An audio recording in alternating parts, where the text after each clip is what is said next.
Welcome everyone to our second pre-season Sky Sports Fantasy Football 21-22 season video. I am Luke Williams and I'm joined by serial top 50 finisher Niall Murphy as ever. Niall, how are you doing? I am very good, thanks, Luke. I'm looking forward to the season getting started. It's still quite a little while away, but I feel like the preparations are in full swing.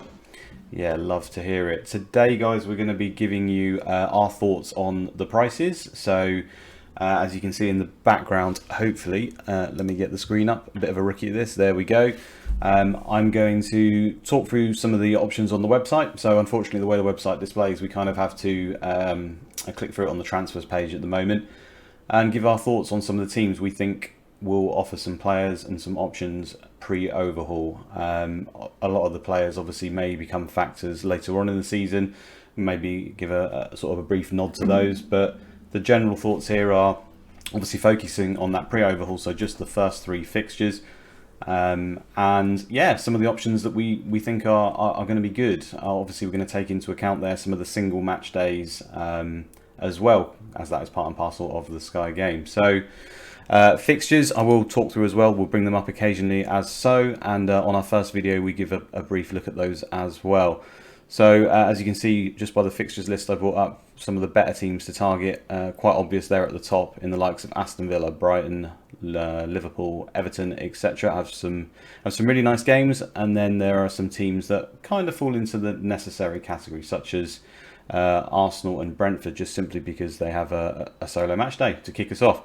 So, Niall, if I hand over to you, if you want to talk us through some of the Arsenal options, if any of those are sort of standing out to you as picks for your overhaul team. Yeah, thanks. So I think before we get into the individual teams, it's probably worth as well just talking a little bit about the kind of principles that you should approach when you're picking your team for Sky at the start of the season, because there is that 3 week period before the overhaul that you really want to attack, and we talked about this in the first episode. There'll be an article going up on Fantasy Football Scout this week, which will look into overhaul strategy, pre-overhaul strategy. But I would say there's probably three fundamentals that you want to follow. So first of all, ignore the rest of the season. Just forget about the rest of the season. Focus on these first three games. It might be that there are players in here who we think are excellent long season choices, but not necessarily great choices for the first few weeks of the season. So we'll always make sure we call that out. So really just think about the first 3 weeks. Focus on captains. Make sure that you've got all the different captain games covered where possible, because there's only 3 game weeks. So naturally, if you're getting a captaincy out of a player, you're actually getting 4 matches technically rather than just 3. And the final one is pick players that are nailed on. The last thing that you want is, to see the lineup on it's the first Saturday of the season and your player's not starting. Yeah. He's on the bench or he's not in the squad, and then you've got to go back to the drawing board and make a transfer so early on. So I think that's, if you can, take that approach, you're probably not going to play yourself out of contention in the first few weeks of the season, and you'll be right in it as you approach the overhaul, which I think is actually more crucial in terms of who you pick at that point. So looking at Arsenal, obviously, it's quite apt that Arsenal, you've come to me first on that. They're kicking off the season away at Brentford, and so straight off the bat, you've got an opportunity to have an individual match day captain, and so that makes some of their players possibly more appealing. The games that they've got following that are less good. Obviously they've got Manchester City, who they tend to lose to, and a difficult game I think against Chelsea as well. So that does temper it a little bit with Arsenal. Thinking about last season, some of the players who did well, Kieran Tierney, left back, tends to maraud forward. He's 8.5, which is probably on a little bit of the steep side. I don't think Arsenal's games look particularly good defensively, although Rob Holding, who's a favourite of Sky Fantasy Managers, is 7.7. So he's a pretty reasonable price, tends to get passing bonus as well. So it's one to watch at the start of the season, really. I think I would maybe just keep an eye on players like Holding and Tierney to see how they get on before maybe the overhaul period, when they become probably more appealing. The only other defender I think is worth calling out from Arsenal, who seems to be having a very good pre-season and finished the season really well last year, is Callum Chambers. I think he actually scored and got 2 assists the other day in the friendly.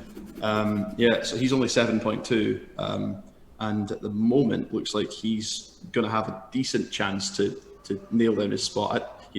He might not, but he's one to watch for sure. Further up the field, I think looking at Arsenal's midfield, Saka was a reasonable option last season, but he can sometimes drop back into fullback, which nullifies his attacking threat a little bit. And he doesn't tend to score that many goals. So, 8.5 he is, which is probably tempting if they had a good run of fixtures, but at the moment they don't. And another player who's been hyped up quite a lot at the start of the season is Nicola Pepe. He's 8.6 and does look like more of an attacking threat. So you could certainly see the case for somebody to start the season with Pepe simply for that captaincy on that Friday night, hoping that he gets a big haul. And then up front, you've got Lacazette and Aubameyang. So Aubameyang's 10.3, which is quite a reduction on last season, probably due to the fact he didn't have such a good time and lost his form. And Lacazette, who's 9.4. So, again, both of them could be options. You'll get to see the starting lineup on the first day of the season, which means you can wait until the last minute if you want to have an Arsenal player. Personally, I think I'll probably go for a Brentford striker in Tony. But you can't rule out those players, especially the strikers for Arsenal who are capable of getting a brace in any given game. I don't know if you've got any thoughts there. Hopefully I've been comprehensive. Yeah, you have. I mean, for me, I'm with you. I'm probably going to avoid Arsenal, just simply because their other two games are pretty bad. They're pretty tough. So therefore, they're kind of off the radar for me pre-overhaul. Nicolas Pepe moving forward throughout the season, I feel like that could be an okay price. Obviously, if he steps up to the levels that he had at the end of last season, I think, in fact, if we click him, we can see he had double 19-point hauls in a row. Missed the Chelsea game, I believe, and then played West Brom and also got 10 points. That's a ridiculous points per game there. So if he can keep anything like that up, then obviously he could be an option. I will just touch on Smith Rowe. He's 7.5 million, which is pretty cheap actually, playing number 10. Now these are the kind of players in Sky that sometimes I feel like we can get sucked into, but then don't really end up being that good at options, just simply because they're probably not going to get any bonus in any way, unless he starts firing a lot of shots in. But he kind of fits that man of the match role of being young, English, and kind of a flair player, which often ticks quite a lot of man of the matches. The thing with Arsenal is I have noticed they've got quite a few players like that. So I feel like on any given day, Saka, for example, fits that mould as well. Smith Rowe, Pepe definitely catches the eye. You've obviously got the classic ones in like Aubameyang, for example, star name. And then you've even got Ben White, who's probably going to be coming to Arsenal, and then obviously maybe makes Holding not so much of an option. Again, young and English and quite stylish. So I feel like man of the match is a bit random anyway, but with Arsenal in particular, I feel like it will be quite tough to nail that one down. The only one I've really looked at maybe pre-overhaul is just Smith Rowe, because he's so cheap, and often the way I've set my team out, I've ended up with a third midfield spot that I can kind of afford him. So I've kind of teased the idea of maybe having him, and then I feel like it just comes back to the fact that, unless I'm going to captain him in that first game over Tony, which I think is probably a little bit of a risk given Tony's ownership, I probably don't want him for the other two games. So I don't begrudge anyone going there, and obviously if Ben White moves, I feel like he still could be an option. I just can't really see more than maybe one clean sheet out of the first three, to be honest. So I think that's them covered. Let's move on to Brentford. As you said right at the start there, a lot of people are going for Tony. For me, there's not too many other options from Brentford, at least pre-overhaul. I think the keeper, David Raya, could be looked at simply because of his price. Often the cheap keepers end up being value, just simply because they make a lot of saves, especially from the promoted sides. I know Brentford had a pretty good defence as well. So again, I suppose you could go with him. I probably think there are better options, maybe even the Watford keeper at the same price. I know they've signed Ajur from Celtic, who has got quite a good record for passing and tackling. And there's even rumours that they may be going to play a back three. I know they kind of flirted with it in a friendly recently. So if it was in a back three and Ajur's starting at 6.3 million, he's potentially an option. Now, I don't know whether Brentford are going to be able to reach, the 60 pass level. That would be my concern. I feel like we'd have to see them, and therefore, for me, they're probably not a pre-overhaul pick, just based on their fixtures as well. I think if Ajur's picking up passing and tackling for 6.3 million in the first three games, then suddenly we've got, potentially gold dust on our hand. But for me, I won't be looking at him to begin with. From midfield, I don't know too much about Brentford, but I do know that Mbeumo, often plays almost as a second striker, takes some set pieces. and is pretty handy. So 7.2 million again fits into that cheap midfield category, and I feel like when you're building your team, we've often got that third slot for maybe a cheap midfielder, just the way it works out. So again, I wouldn't begrudge anyone going him, and maybe as a bit of a differential over Tony. I don't think that's the worst idea, but Tony is the man, I think, at 7.9 million up front. It just makes sense. He's obviously their main hub, scores all their goals on the penalties. Everyone knows the appeal of Tony at this point.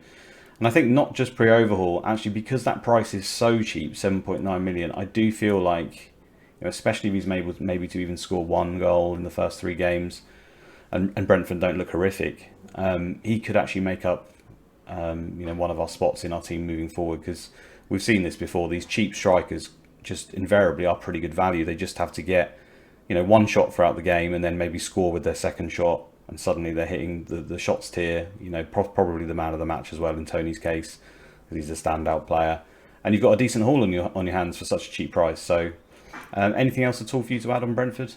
No, so the only other player I'd highlight possibly is Canos. He's I think he got 9 or 10 goals last season from midfield. One of those flair players that we talked about. So he's 7.3, around the same price as Mbeumo.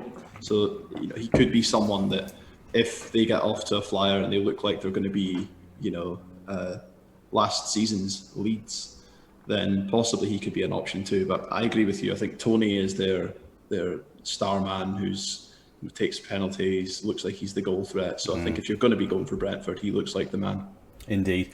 And one other, I did forget, is Jensen, who is 6 million. Now, I've heard that he actually is a starter and is their sort of main set-piece taker. So at 6 million, that is obviously just a very, very good price. I wouldn't expect too many points for him, but obviously being on set pieces gives you the odd chance. And for me, it's not a pre-overhaul pick. Maybe if we look at them post-overhaul, he's been taking a load of them at 6 million. You might just want to stick him in as an absolute filler that's going to get you 1 to 2 points, occasionally pick up your 5 if your structure works like that. But just got to shout him out for that reason, because he is one of the cheapest players in the game.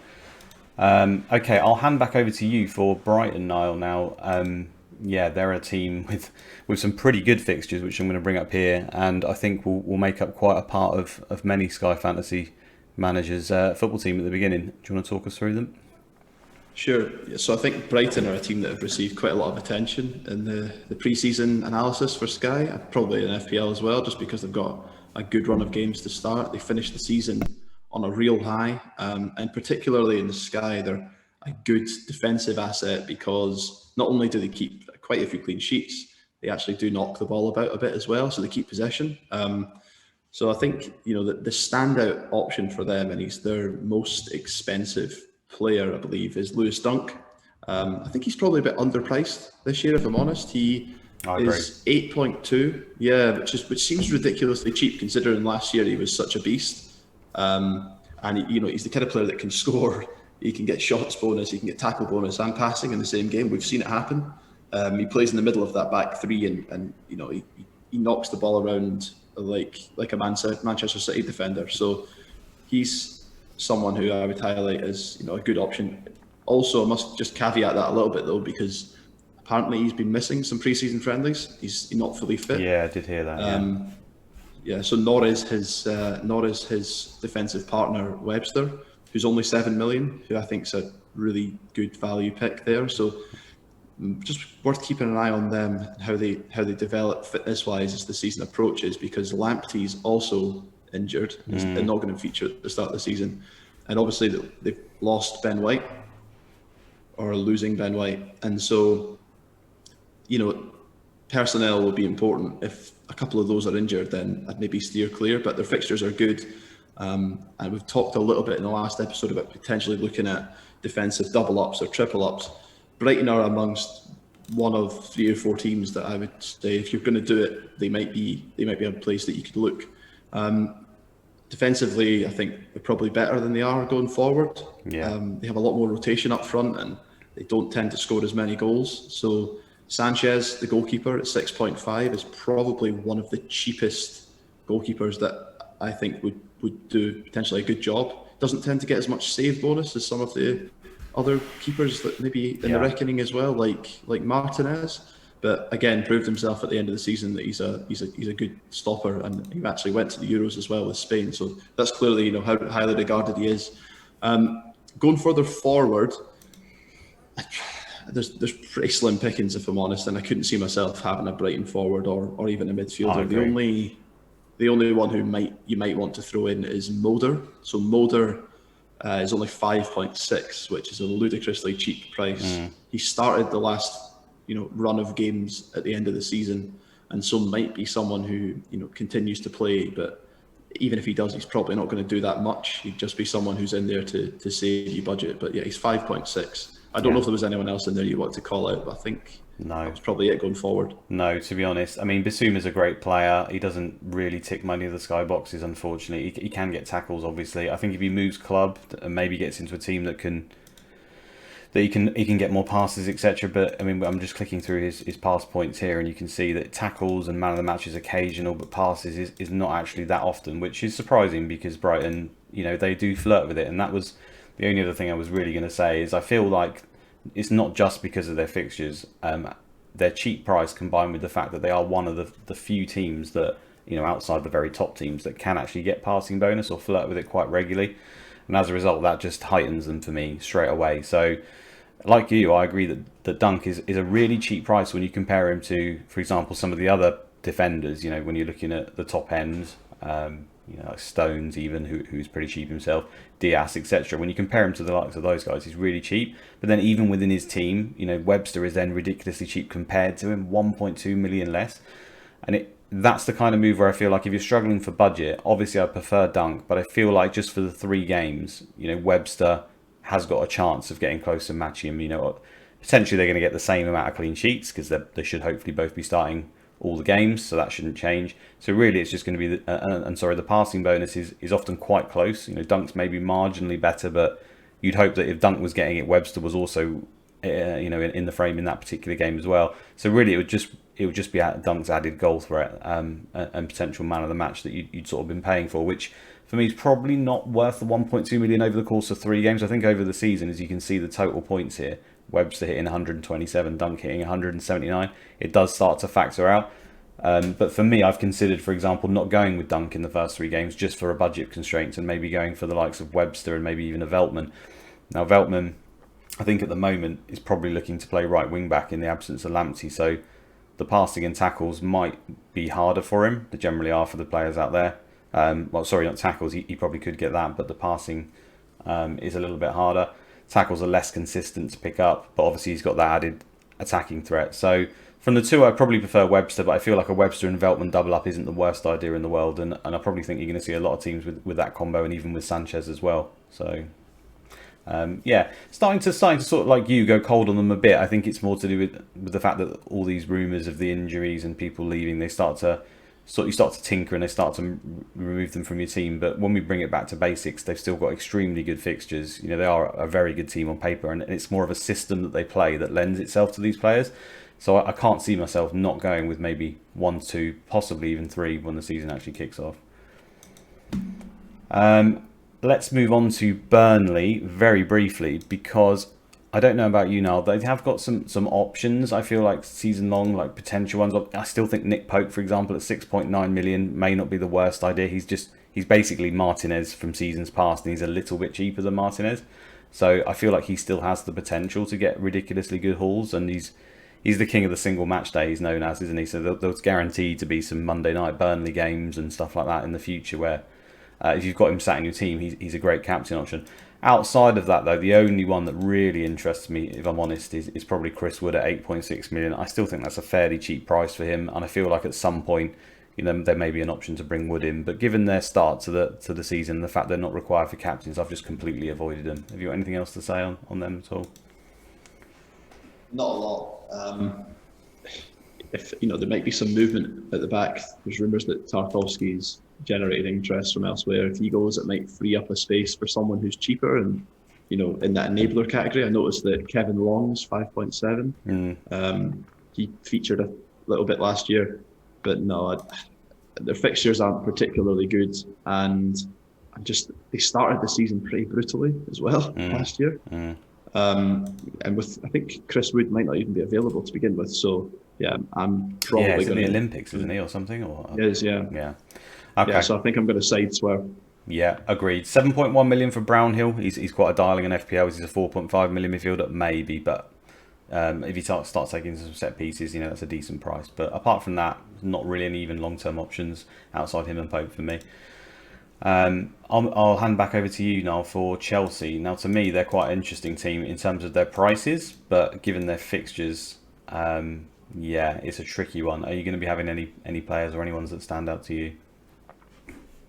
So when the game initially launched, and I hadn't even had a chance to look at the fixtures, I had at least 2 or 3 Chelsea players in my team, just because I think they're that good. And last season, under Tuchel, they totally turned themselves around. They looked solid at the back, and they were passing the ball for fun. Defenders were getting tackle bonuses. They looked the real deal, particularly defensively. And their games, their games aren't ideal. They've got Palace at home in the first game, which is as good a game as you could probably wish for. Then it's Arsenal away and Liverpool away. I don't think that scares me massively. If you look at some of the games they had last season against top teams, they still got passes. So I wonder if we're maybe kind of over-egging the pudding a little bit when we're talking about how difficult Chelsea's start is. Now, I'm saying all this, and I look at my team now, and as it stands, I've not got a Chelsea player in there. So, so yeah, I'm probably convincing myself more than anything else. But they've got a power of options. Some of the ones I'm looking at, obviously, Mendy in goal was great last year. He got rotated a little bit towards the end of the season, but I can't see that happening this year. He's 7.6, so a little bit cheaper than Alisson and Ederson, and so I would see no reason to avoid him. Maybe again, we've talked about the start of the season being a little bit tricky, so it might not be. You might not be preferential over Martinez or Sanchez, who've got better games, and you'd save a little bit of budget for the first 3. But certainly post-overhaul, someone to look at. The only Chelsea defender I think I would actually consider pre-overhaul is Rudiger at 9 million. Yeah. So I think that's scandalously cheap for him. I mean, he's proved that when he plays, which is consistent, he starts most games. He can compete with the really top drawer defenders. He's up there with Van Dijk and Diaz at times. He passes the ball around. He's a goal threat, and he gets tackles as well because he tends to play as the wide centre back. Yeah. So 9 million for him, I think, is great, and I wouldn't be surprised if he got passing bonus in at least 2 of the 3 games. I mean, against Arsenal, who knows what to expect from Arsenal? They could roll them over quite comfortably, and you could be sitting after 2 games with a clean sheet at home to Palace and a passing bonus, and a clean sheet away to Arsenal and a passing bonus. This is very true. And just on that quickly, Rudiger, I'm using the members site in the background, people can see, and I've sorted it per 90 over the season for successful passes. And you can see the best passes in the game. Thiago Silva right up there on 80 passes per 90. Obviously, you need to hit 70 for 3 points, 60 for 2. So Thiago Silva at 80, he's basically hitting it every time he takes to the field. And Rudiger's the next best Chelsea player. He's on 68.56, so flirting very much so with the 70 as an average. So in the easier games, essentially, he will be getting that most of the time. And like you've just said there, their Palace is almost, I'd say, you can almost write that one down now. Although we haven't really seen Palace, maybe that's risky, but I would expect it at least. And then Arsenal as well, maybe there's a tactical battle there. So I'm with you on that. So I feel like you could get it 2 times out of 3 to begin with. Sorry, carry on. Yeah, no, that's great. And you've called out Silva. I just think with his age, and he was a little bit injury prone last season, I don't know if he'll play every game. That's the only worry I'd have on him. That he's a good price if he ends up nailing himself into that team. Christensen as well had a really good Euros. He might come back and start, depending on what happens with Silva. So there's a number of options, and I actually think in some ways it's quite good for us that Chelsea have quite a tough start, because we'll be able to see who Tuchel prefers this year. And hopefully after the first 3 games, we've got a clear sight of who's going to be starting when we eventually do want their players post-overhaul. So the only, on a midfield and attacking perspective, I think Havertz looked a little bit off the pace last year, but picked up towards the end of the season. He could be a decent option if he continues to fill in the striker role occasionally. So he's 9.5. Jorginho is someone who I've earmarked for a big season. He actually scored the most goals for Chelsea in the league last year, which is quite silly. Yeah. But that was just from the penalty spot. So if he continues with penalty duties, which it looks like he absolutely will, there's no reason why he'd be off them. 8.3 million, picks up passing bonus in almost every game he steps onto the pitch, and occasionally gets tackles too. So he's definitely someone to look at. And then going out wide, you've got Mount, who can be good in Sky, flirts a little bit with bonus, but doesn't quite hit them at the same pace that, say, a Jorginho might. And Mount is 9.2. So if they had a good string of easy games offensively, then you could definitely see Mount, Havertz, Jorginho, and defenders, being options. Werner's been reduced to 10.2, which we'll have to wait and see how he plays this year. I wouldn't touch him with a barge pole at that price if he's continuing like he was last year. But who knows? And there's obviously still rumours going around about potential signings as well. So probably not the full picture yet, but I think it's good that we've got the time to assess them before the real meat of the season kicks in post-overhaul. Yeah, I just think it's a really good point that we do sometimes get hung up on fixtures, because that's pretty much all we've got to go on in the first 3 weeks, and we completely build our teams around that. And then, sometimes the teams aren't at it for whatever reason, fitness-wise, and suddenly you've got 2 or 3 players from a particular team and they're not particularly there. And we sometimes then avoid basically the best teams in the league, which are, everyone, I think, thinks that Chelsea, City and Liverpool are going to be right up there again this season. So particularly, Liverpool have got good games, but particularly in Chelsea's case, and even a little bit in City's, we may end up avoiding some just really good players, just on the basis of their fixtures. And in reality, they might do completely fine. So I don't hate Chelsea at all. They're not particularly required for any captain days, as far as I can tell. Obviously, you could captain them straight off the bat home to Palace, which is an option. But for me, they probably are a little bit wait and see how they set up. If there's any rotation in the first 3 weeks when there's not really that much of a need. I do think that Chelsea play maybe a game before the season starts. I think it may be a Super Cup or something 2 or 3 days before, or there's some sort of game they've got, if I remember rightly, which put me off a little bit. It's literally 2 or 3 days before their opener. But yeah, if there's no rotation in the first 3 weeks outside of some of the other cups, then suddenly they're heightened even more for me. And then Christensen, he's an annoying player, isn't he? Because he seems to get injured quite a lot in the past, but he seems to. I feel like Tuchel really likes him, and that he is probably the best passer out of all of their defenders, alongside Thiago Silva at least, who's obviously aging. I feel like maybe his long-term plan is to sort of use Christensen instead of Thiago Silva and sort of phase him out.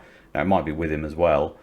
So yeah, 8.3 million suddenly becomes a crazy price for him, because that's ridiculous for a team that could hit anywhere between 15 and 20 clean sheets and should be hitting passing bonus most of the weeks. It's just a question of fitness. So I know we're trying to keep it pre-overhaul at the moment, but he certainly is on my radar post-overhaul, probably more than any other player in this list, to be honest with you.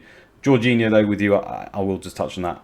I do think he can even be picked pre-overhaul, just by the fact that you can almost guarantee he's going to be getting 5 points in those 3 games just from the passing bonus alone. So that's suddenly 15 points for 8.3 million. I feel like that's decent. And then obviously if he does anything at all in terms of an assist, a goal, a penalty, suddenly I feel like that's been a pretty good option.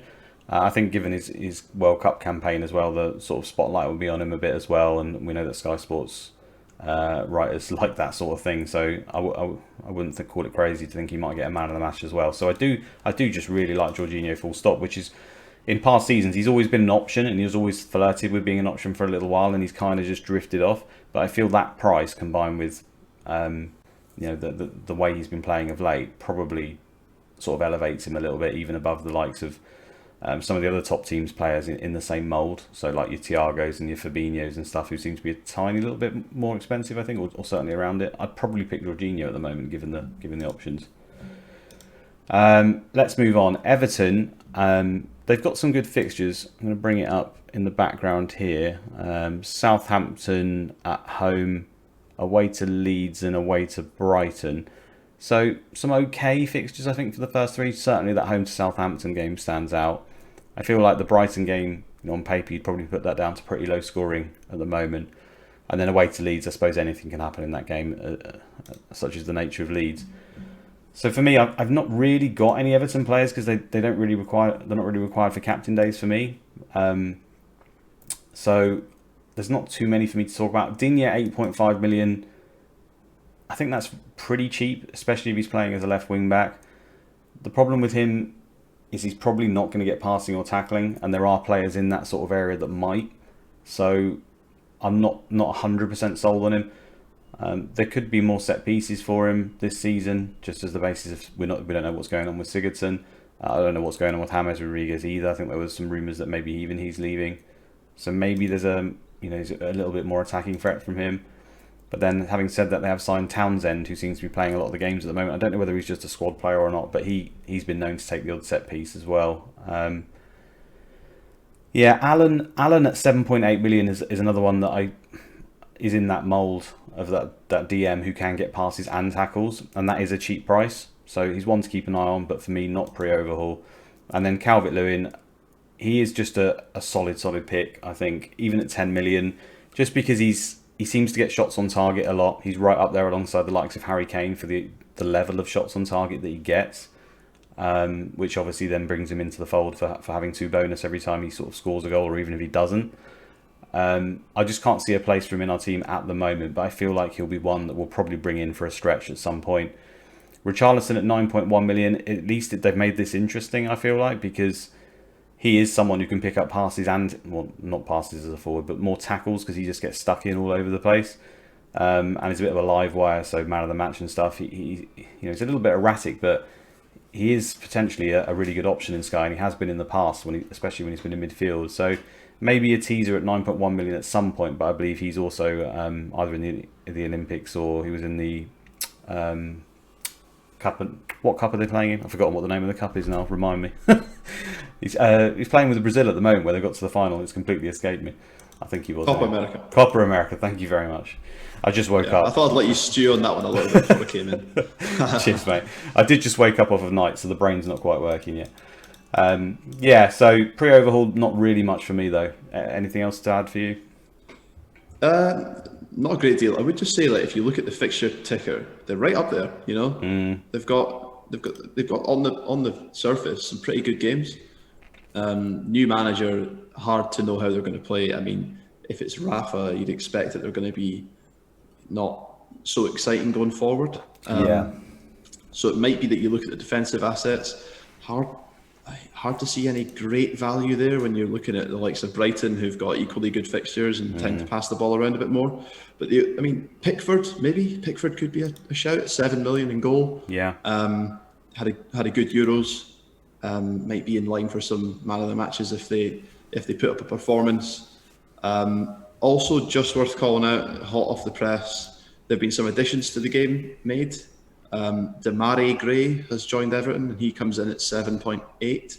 Right. And Andros Townsend comes in at 7.7.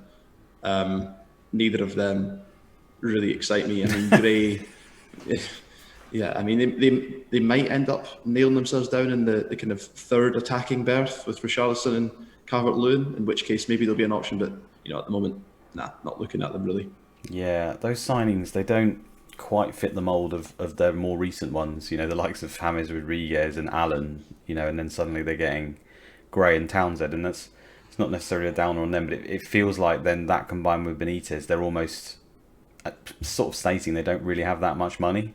That's what it feels like, and maybe just trying to secure a decent top half finish, and just I mean, in the past I will say that Solomon Rondon playing up front for Benitez was like a man possessed in some games, and Calvert-Lewin similarly is just a bulk of a man who can win a load of headers and is a real nuisance. So I still feel like Calvert-Lewin could be certainly an option, and all those signings stink of getting crosses, so the likes of Townsend, etc. He just crosses the ball for fun, and if he's playing wing backs with Digne, etc., then I don't doubt that he will be an option at some point, but he's just not for me pre-overhaul.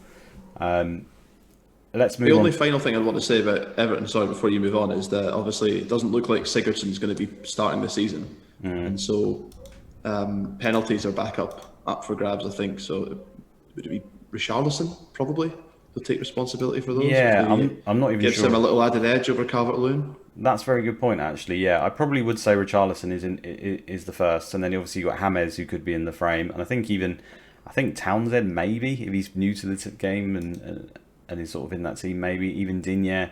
It's hard to know, isn't it? I'd probably say Richarlison. I'm not sure if he even starts the first game. So yeah, good point. Leeds, if we move on to now, I'll hand over to you for Leeds. I really like Leeds still. Again, I think most of us do. They're just a great fun team to watch. I think a lot of their players are some really kind prices again. And pre-overhaul, they kind of fit into that category we said earlier, a good team with some okay-ish fixtures. I particularly like their final fixture, which I think is, I can barely see it on my screen because it's quite small. I think it's home to Watford, is it, or something like on the third game? Burnley. Home to Burnley. Burnley away, I think, yeah. Burnley away. In fact, I can just click on the screen here. Let me have a look. Okay. Yeah, away to Burnley. And their game week 2 fixture is home to Everton. So I don't think those two are the worst. It's more just their opener, which is away to Man United, where it's the first game of the season, and if Leeds are bang at it fitness-wise, maybe they can catch Man United by surprise there. So I don't think their fixtures are the worst, but they're not particularly required for captains. What's your thoughts on the players there? Yeah, I think Leeds are an exciting option. The players are pretty underpriced, I would say. Thinking about how well they did last year. Meslier in goal was cheap last year. He did okay. He's a little bit erratic at times. Can be quite frustrating to watch if you've got him. But he makes a lot of saves. Maybe not banking that much on Leeds for clean sheets, although they did tend to picked up a decent number last year.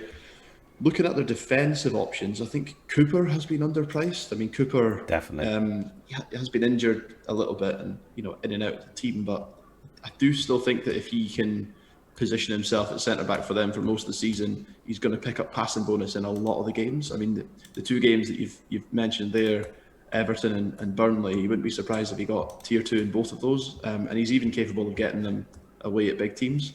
So 6.9 million. I think that's a really, really good price. I'm not looking at him right now, but post-overhaul, certainly an option.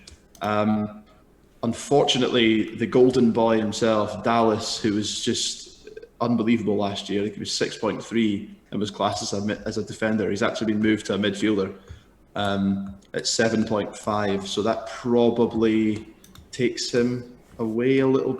Well, it takes a lot away from him in terms of his points potential. So I just can't see myself opting for him. He's still a goal threat, but his bonus levels were never as high when he was playing in midfield, which he's tended to do towards the end of last season. And I suspect he'll be lining up in centre mid for them again this year. So I think I'm going to steer clear. Other options, Rafinha, 8.3. Yeah, I mean, he was just a machine last year. He's had a modest increase. He's gone up by 1.5. He was 6.8 last year, which was really cheap. But I still think 8.3 is great value for him. He was one of the higher scoring midfielders last season. He got 140 points, which is really good. Takes set pieces as well. So he's someone I'm looking at. Someone who really went under the radar last year who scored really well was Harrison. So Harrison actually scored more points than Rafinha, which I'm not sure many people would have thought. He got 162 points to Rafinha's 140.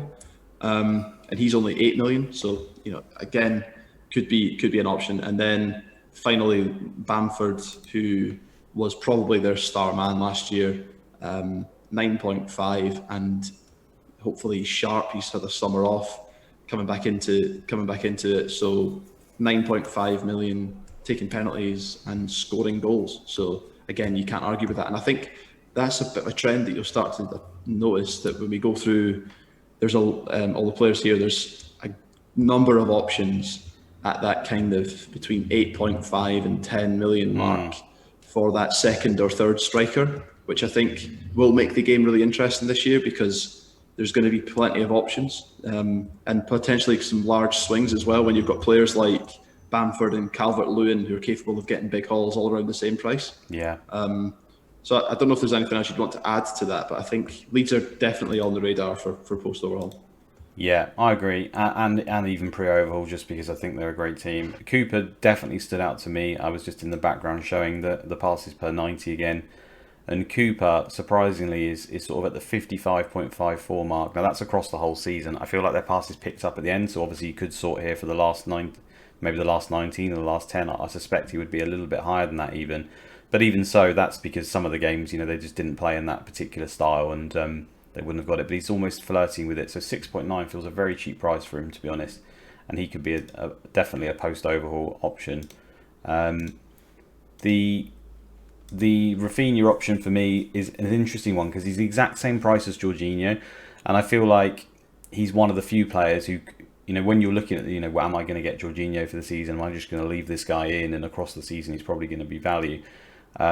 You have to look at the other options that could potentially beat him, and Rafinha definitely fits into that category of, you can almost be 100% sure Jorginho will get sort of 150, 160, 170 points even across the season. He plays most of the games, and then you feel like Rafinha is one of those guys who could be explosive and beat it, just because he's also got set pieces and stuff. So I feel for that extra 0.3 over Harrison, it's just a bit of a no-brainer.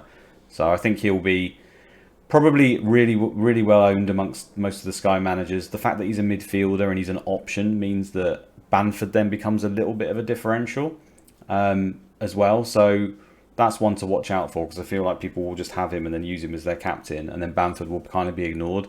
So like you, I feel like having that slot available post-overhaul for a striker in that sort of range means that I could, if I wanted to, bring in Bamford to go alongside him maybe for 3 or 4 games and then use him as the captain.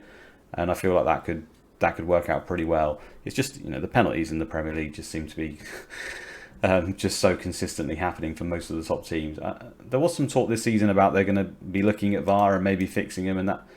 But often we see, I think, in the first few weeks of the Premier League, we kind of get the lay of the land, don't we? And in sort of what the style of the referees have been sent out with and what's going on. So it'll be interesting to see whether penalties play as much of a role as they do last season. But he's certainly on my radar. I don't think there's too much else to add there. Firpo 7.4. Go on. Sorry, I was going to say the only other thing I would add about the Leeds defensive assets and their passing numbers. Remember last season around winter time, they were playing on effectively a ploughed field. Yeah, very true. Yeah, that was so I think that probably affected them.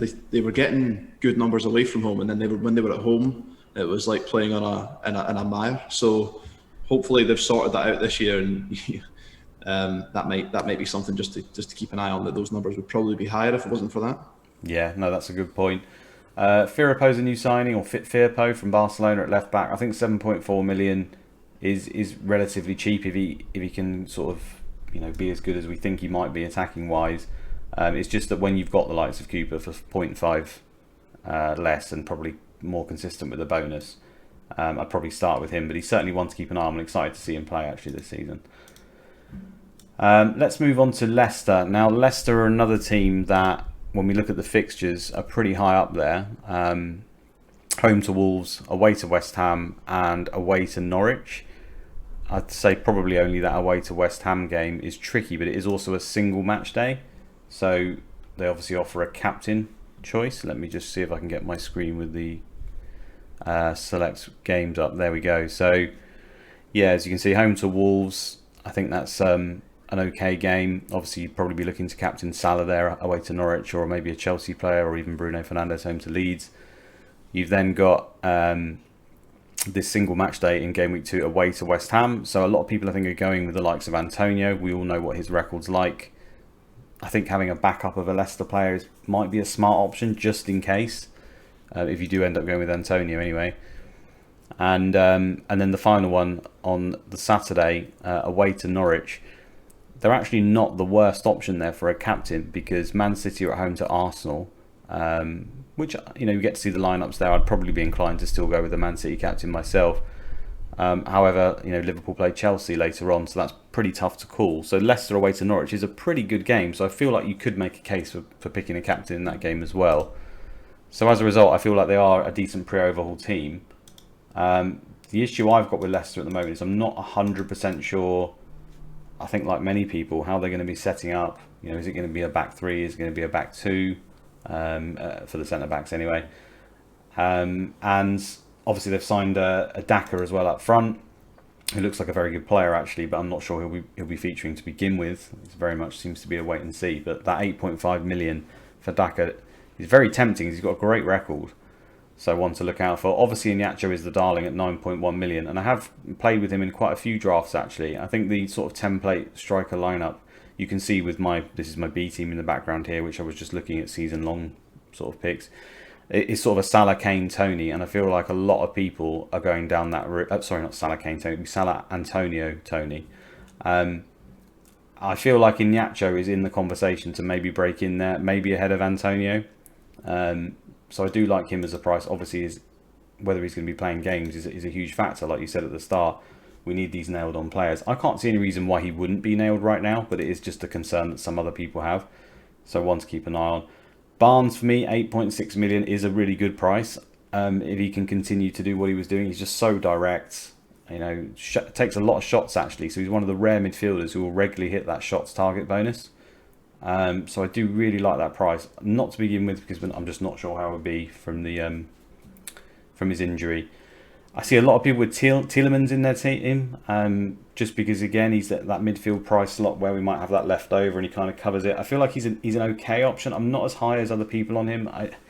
He can do pretty well, and sometimes takes the penalties if Vardy's been taken off the pitch. Vardy's getting on a little bit, so you think maybe in the last 10-20 minutes of games, maybe he's on penalties as well to add to his appeal there. But Ndidi at 7.5 million is another I see, just because he's so cheap for a player that's probably regularly going to pick up some tackle bonus.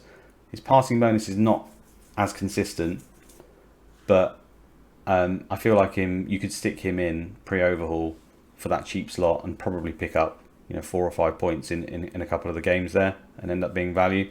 So he's another I've certainly looked at. And if we go right to the back, they have got some decent defenders that pick up passing bonus. I mean, Fofana 7.9 million. He's another one that flirts with the passing bonus quite a lot. If he's in a back three and he's nailed at 7.9 million, suddenly for me he becomes a really, really good pick across the season and a decent pick pre-overhaul. Soyuncu just being 8.2 million as well, so he's also in the conversation, just 0.3 more. And Evans at 8.3 million, he's probably a little bit more nailed than even those two. Was getting quite a lot of points towards the back end of last season. He was picking up the passing bonus and even had a couple of goals, I think, as well. And yeah, I'm just looking now. So a goal against West Brom and a goal against Southampton. Obviously, they're not particularly consistent. You can't really bank on that sort of thing happening, but at least he's a little bit of a threat there. And he was getting man of the matches. So I really like the defenders. Pereira 8.5 million. There's a lot of options. It's just the uncertainty for me around who's sort of playing. And just a very brief nod actually to Justin at 7.5 million, who was absolutely fantastic last season. I know he's still injured at the moment, but if he can force his way back into his team, I think at 7.5 million, whenever he does actually come back, I think Sky managers will take note instantly at that point. Anything else you want to add at all on Leicester, Niall? No, I think you've covered it all pretty well. I would say we did have a question come in on Twitter of who we think is the best starting midfield option of 7.5 million or below, and I think Ndidi probably fits into that. And he was, he was injured for a lot last year, but he's kind of like what Højbjerg was last season, cheap enough, capable of getting passes and tackles like a metronome, just consistently. So he's someone I would possibly recommend on that front. But yeah, I mean, I like Leicester. The problem is they've got a lot of options, probably too many. And it's quite tricky to know who's going to play. Interestingly, pre-season friendly the other day, Iñárritu played number 10, I believe. So they played the 4-2-3-1 and he played off the striker. So it probably does reduce his appeal a little bit if that's going to be something they're going to deploy for the season. Yeah. He did, towards the end of last season, play a little bit deeper off Vardy anyway, so it might not affect him, but it's just tricky to know who to pick for them at the moment. Barnes would be a good one. If he looks like he should be playing.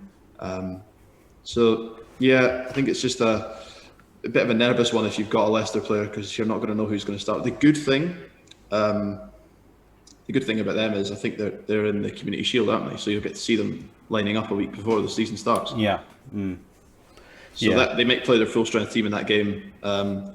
Doesn't look like they had a huge amount of players away at the Euros. So you might get a sense of how they're planning to line up and how they're going to play at that game. The only thing, I feel like Brendan Rodgers may change. He seems like the kind of manager who will potentially change his tactical approach, given he's got the options to play all these different formations and such a harem of options. So there is that, I suppose. And we said right at the start, it's you want nailed players in Sky even more than than FPL, just simply because you've got no bench and obviously relying on them for captains and stuff.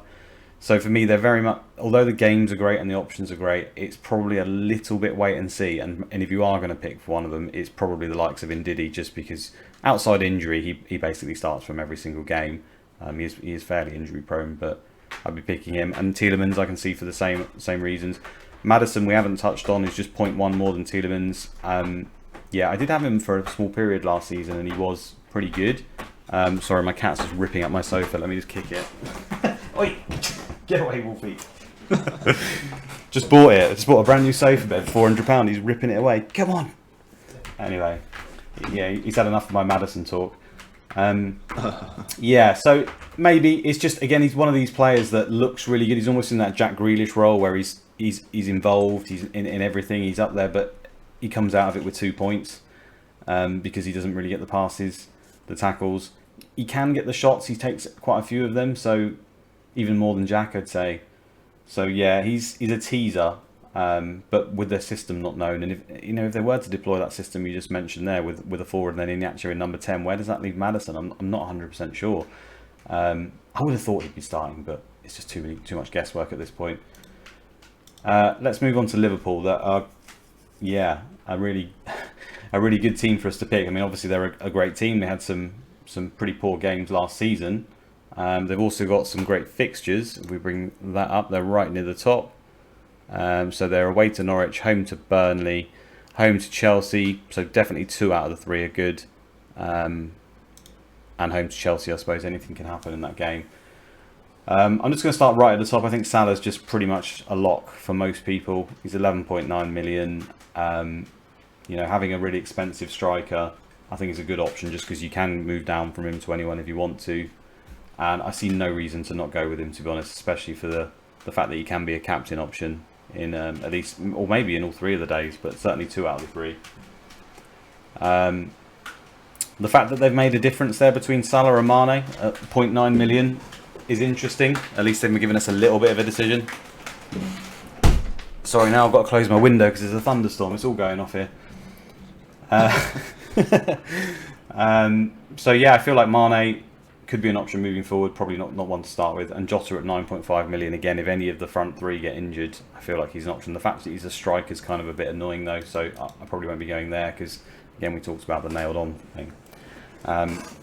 When we start to look at their midfield options, right at the top of the price is Thiago at 8.3 million. Now, he was a little bit in and out of the team at points last year, but towards the back end, and I'm just bringing it up on the screen, as you can see, in the last, 6 games, so 11 points versus Newcastle, 10 versus Southampton, 2 versus United, 7 versus West Brom, 5 versus Burnley, and 8 versus Palace. He was a very, very good pick. He's picking up passes tier 2 and tackles tier 2 on the regular basis. Certainly passes can pretty much be relied on there, apart from maybe against the very biggest teams. And he fits into that Jorginho mould again of he's an option. I don't think he's the worst option to have pre-overhaul either, to be honest. I think you can just leave him in there and it'll get you points. So I don't think he should be sniffed at. Fabinho, who's 8.1 million, he can get the tackles and stuff, and he's obviously a very good player, but last season he was shipped into the back 4 quite a lot, so it's hard to know really what his potential is at this point, if they're playing with this new setup in the 3, because obviously Wijnaldum's left, so it'll be interesting to see who even plays. I imagine it'll be for Fabinho, Thiago and Jordan Henderson, but maybe that's a little bit too defensive, but maybe again that forces Henderson into a more offensive role, where in the past Henderson has been actually a really good Sky option, and he's 8.2 million. So if he can stay fit and is maybe the more offensive of the 3 in that role, he suddenly is another good option. Again, I wouldn't look at him pre-overhaul, but I wouldn't be surprised if he becomes a pick. The real power for me, we all know it comes in the defenders. The fact that we love these passing tier centre-backs and obviously their full-backs in Robertson and Trent Alexander-Arnold are just on another level when it comes to assists and attacking returns generally. So the fact they've signed Konate for quite a lot of money actually, and he's coming at 8.8 million. For me, he's a real tease because he's obviously quite significantly cheaper than Van Dijk. And I think the talk at the moment is he is going to be the preferred partner for Van Dijk. So although we talked about having nailed players, I'm very tempted to take a punt on Konate for the first 3 games, just because I feel like if he is playing alongside Van Dijk, there won't be too much difference in their price, in their point potential. Sorry, so you're making a big saving there. But I think the likes of Van Dijk, Konate, Robertson, Trent Alexander, I think they're all options. I think they're all options pre-overhaul and post-overhaul. We talked about block defences. I know it's an extremely expensive one, but I think you could potentially look at that just because they could all be hitting 10-pointers on the regular, and even more in the cases of, certainly in Trent's case and Robertson, and even Van Dijk loves a goal from a corner, doesn't he? Especially in the opening weeks. I feel like Van Dijk's managed that maybe in about 3 seasons of late, that he scores a goal in the opening sort of 2 or 3 weeks. So, yeah, I think they're just really, really great. For the moment, my preference would be just to have Trent Alexander because he's the most expensive and you can always work down from there if you need to. He's just got the biggest threat. He still can get the passes bonus. So I like him probably the most. But Van Dijk, if he's anything like the seasons have passed, he'll almost become, a necessity. And then there's Konate. It's almost the cheap sort of flirting with not quite wanting to spend all the budget at the back, but still probably going to be getting a few 10-pointers in there. What are your thoughts on the Liverpool options? I think it is really tricky to know which ones to pick right at the pre-overhaul anyway. Yeah, agreed. I think if you told me what the starting lineup was going to be for the defence for the first 3 games, I'd probably make my decision. But the problem I've got is I'm really tempted by Alexander-Arnold regardless of who else is going to be starting. But if Van Dijk isn't making the first game or 2, which it looks like he might be, but we don't know for sure yet, so we can't really make any prediction with confidence. I do worry about them a little bit. They're not as solid unless he's playing. If Konate, he's a great player. Clearly, they've signed him for a lot of money, but it can take players a little bit of time before they can get up to speed of playing in the Premier League, and with new teammates around him. So, without knowing the centre back pairing, it's difficult to really feel like you can go all in. If Klopp was to come out tomorrow and say that Van Dijk's fit and starting, I'd probably have Van Dijk and one of Trent or Robertson, just for the security of start. You would know that, and that's the thing. Konate will be a great saving, I'm sure, over Van Dijk as the season progresses.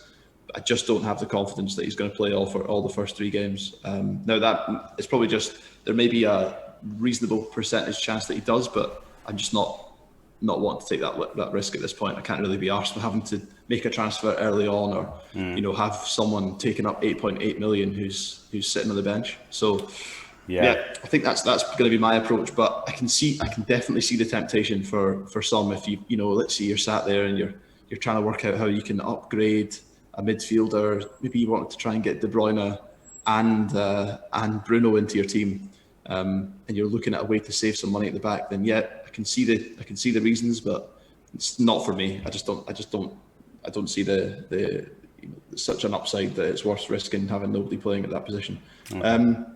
I agree with everything else you've said about the team. I think midfield options, you tend to overlook them because they're not as exciting as the defensive or the attacking options. But with Van Dijk back in the team, they're probably going to keep more possession, so that might bring someone like a Thiago, Fabinho, or a Henderson back to the fore again. And then up front, I think Salah's just an absolute stick-on in your team. You can make a case for Mane, but he wasn't that great last year. He might prove himself to be a bit better this year. Firmino, nah.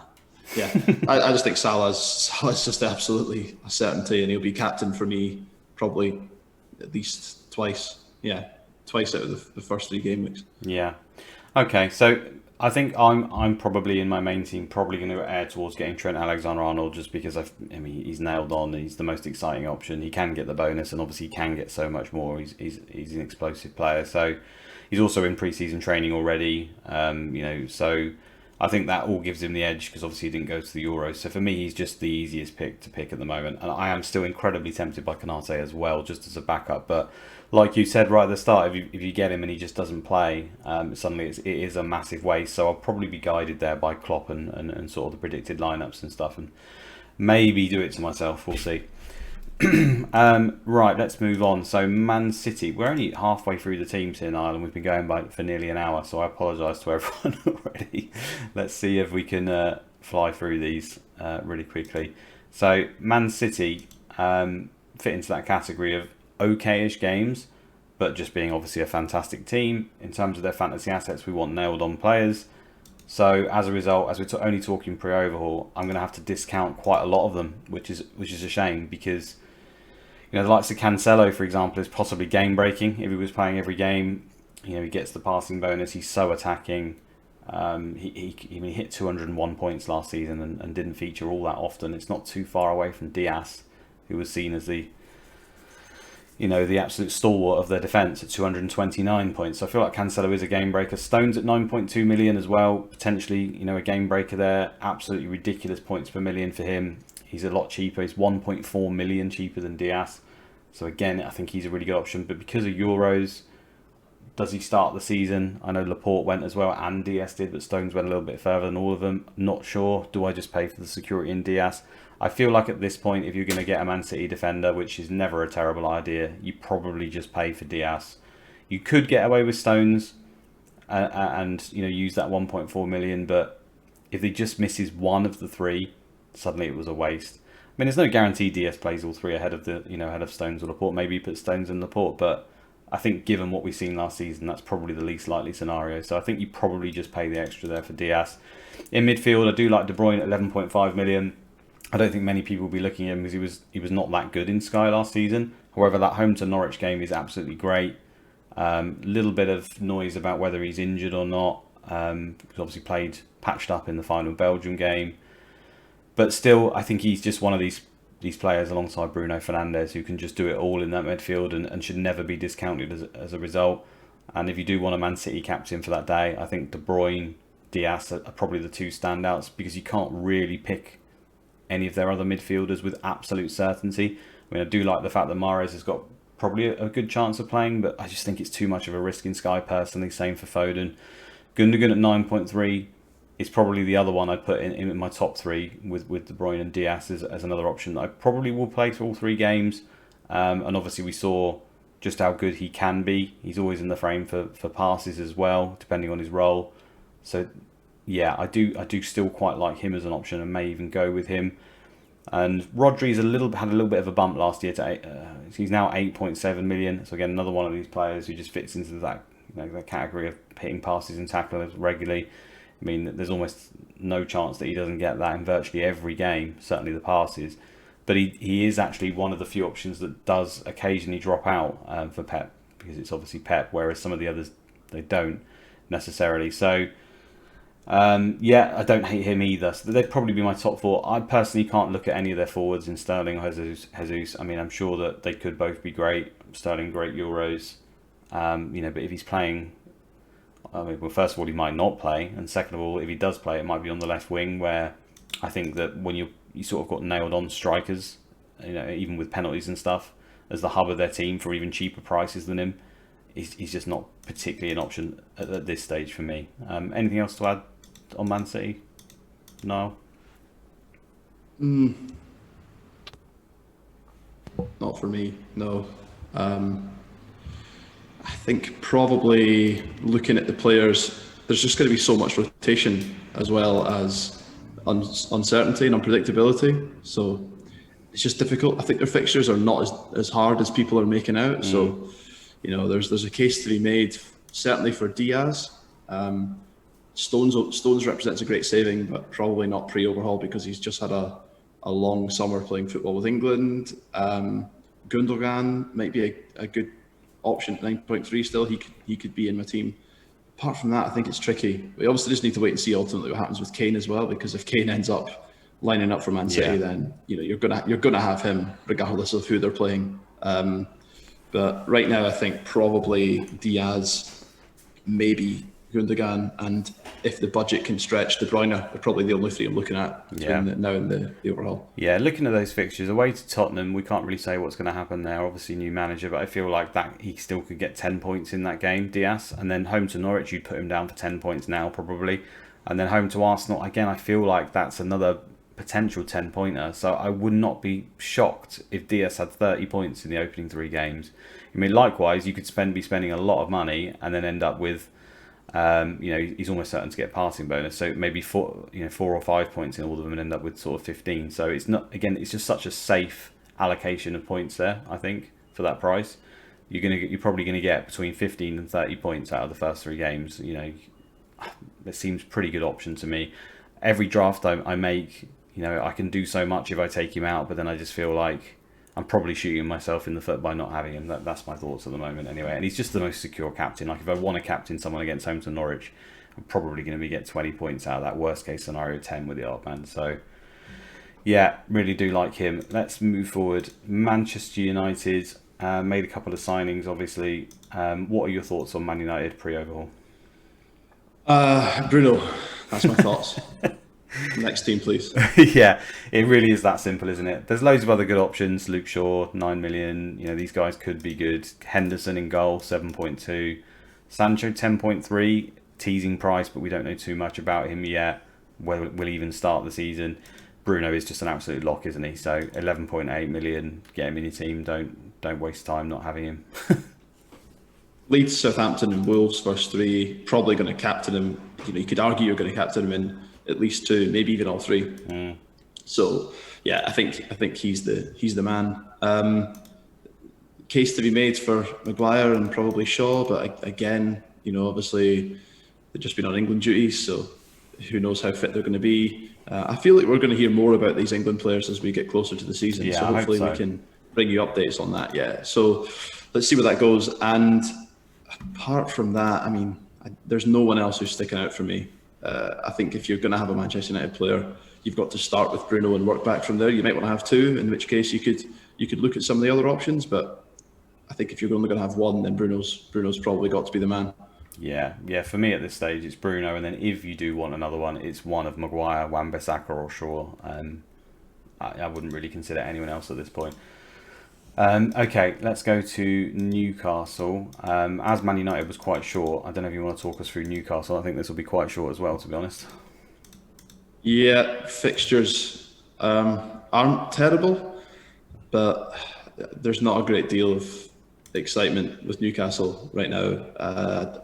Looking at their squad, the only people I'd maybe consider are Darlow / Dubravka. Dubravka, I think, is carrying an injury, and I think Darlow has actually been hospitalised with COVID. So, oh God, I don't know if he's going to be fit for the start of the season. If not, then might be one of the other goalkeepers they've got. I think they've got a couple of Gillespie and someone else that might get thrown into the game at a ludicrously cheap price. So keep your eye on that one. That may happen. And then Saint Maximin, 7.9 midfield, reasonable. Dancing feet, could easily get man of the match.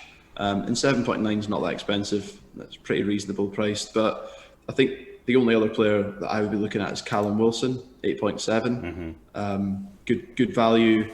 Scored a lot of goals last year. Was one of the top scoring strikers. Takes penalties for them. It's just their all-round talisman. So if they're going to be scoring goals, he's going to be at the heart of it. So I think he might be someone to look at once they might have a run of games that involve individual match days or captaincies. Yeah. And I think when they've got that, he's the one to look at. But I think pre-overhaul for me, there's not a great deal of excitement in that team elsewhere. A few budget picks in there possibly. Manquillo's on 6 million. Emil Kraft's 5.9. It's 5.9. You'd think that one of them might nail themselves down as the season progresses, but you're going to have to wait and see, I think. So yeah, that's the long and short of it on Newcastle. There's not a great deal of excitement there. No, I completely agree. It's basically one of St. Maximin or Wilson, maybe for a fixture run later in the season. They've got good enough games for people to pick someone, I'd say, but as they're not required as a captain, and other people you probably need in your team to be a captain or just have a better job of it. 7.9 million, for example, is the same price as Tony and Buendia, so it is a nice price point in the game. And then you've got some defenders as well that aren't too bad at that price as well. So yeah, he could be an option at some point, but not for me pre-overhaul. Norwich, again, this is going to be another quick one, I would imagine. So the fixtures are just horrendous. They're right at the bottom of the ticket. We see home to Liverpool, away to Man City, home to Leicester. Absolutely dreadful opening. And yeah, as a result, probably the only person you may consider is the goalkeeper, just because he could be getting a load of save points, but I think there's better options there. In midfield, I know Cantwell had a great season last time, but again, we're looking pre-overhaul now. I just wouldn't be picking him at all. Billy Gilmore, 6.9 million is of slight interest. maybe he can pick up on the passing bonus and be kind of the hub of their team. So he's definitely one to keep an eye out on over these tough games over the 3, because if he's returning some decent points, then suddenly he becomes a budget midfielder for us to consider. Timo Pukki, 7.7 million is ridiculously cheap for a starting forward. Similar to, I mean, he's even cheaper than Tony.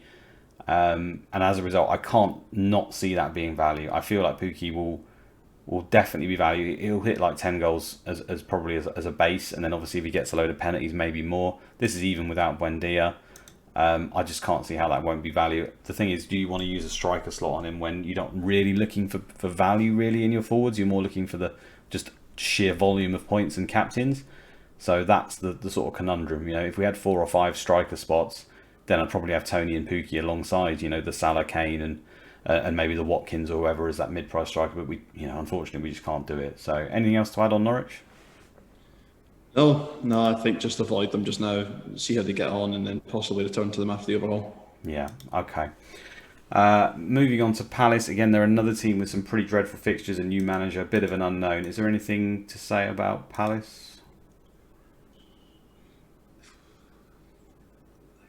I'm going to say something just because I feel like I'm obliged to, but honestly, no. No, there's No very offense, little Palace there. fans. No offense to Palace fans, of course, but there's very little there. The fixtures are tough.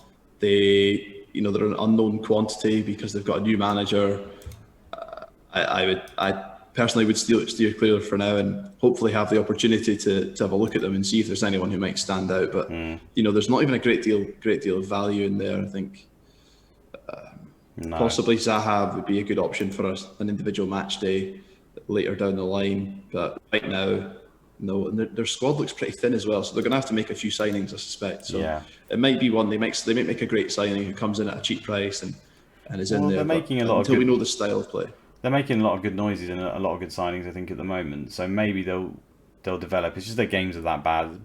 Benteke, I'll throw him out there, 7.8 million. Again, it's just another really cheap price for a striker who, if he plays all season, probably going to hit 10 goals. So for me, I'd even be inclined to use him rather than Zaha as like a captain stretch in the future.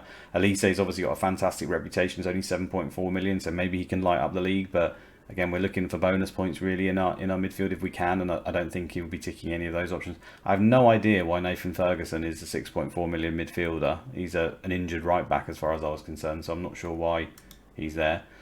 Tyreek Mitchell, 7 million. I do like that actually. I think he gets tackle bonus quite a lot. There's rumours he's going to be bombing forward this season as well. I need to get a few attacking returns towards the back end of the season.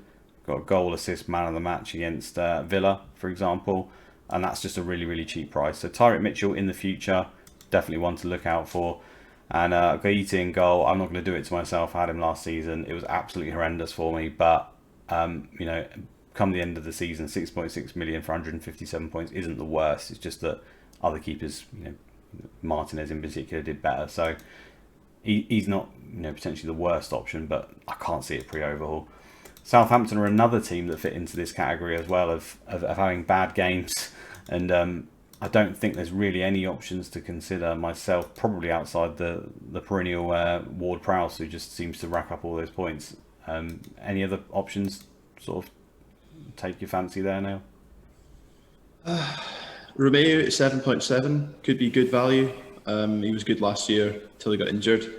Kind of a Ward-Prowse light. He doesn't score as many goals or get as many assists, but makes contributions through tackles and passes when they've got good games. The games aren't terrible. Everton away, Man United at home, and Newcastle away. So if you were putting Ward-Prowse in there, I could see the appeal. But you don't need them for captains at the moment. Defensively, they were atrocious at times last season. And it doesn't look like a great deal of value there for me. I mean, you could maybe make the case for maybe even a Bednarek or a Vestergaard between the 7.2 and 7.6. Both goalkeepers, Foster 6.4, McCarthy 6.5. So on the cheaper end, if you did want to have one of those, but I don't think that they look capable of competing with some of the other keepers that are maybe a little bit more expensive, like the Sanchez's.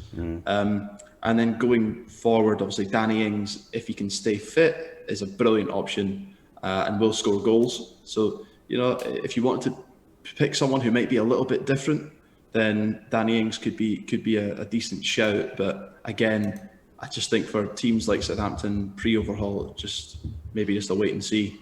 Yeah. Southampton have done this in the past, though. They've sold loads of players. They've looked like they're on the way down, and then suddenly they turn it around and they suddenly look really good. I think the manager is a really good manager.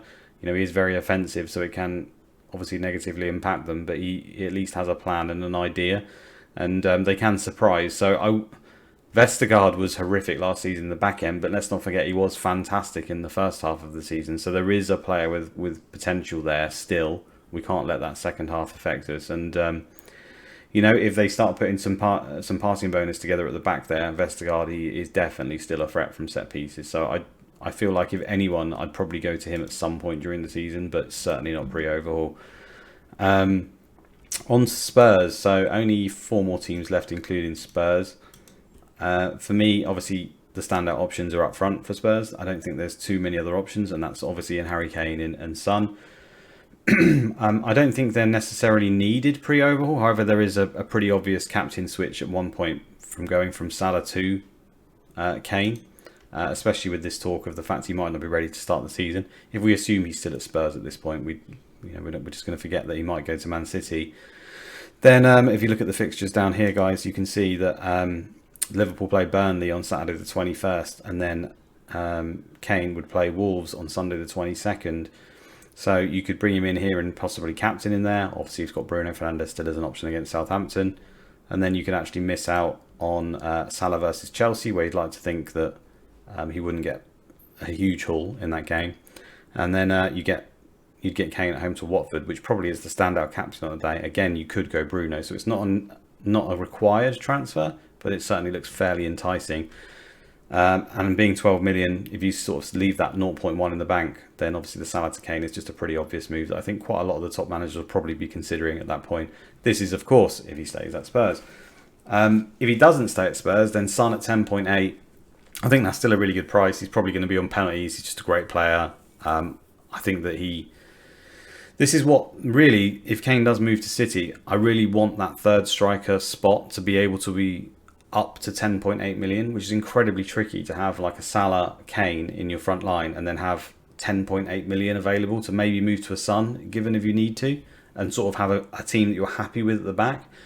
Now, this is where it seems hard right now, but I think you've touched on it, Niall, that there's probably going to be some gems that start to reveal themselves during the early stages, and maybe later on in the season that will be possible because of who we pick.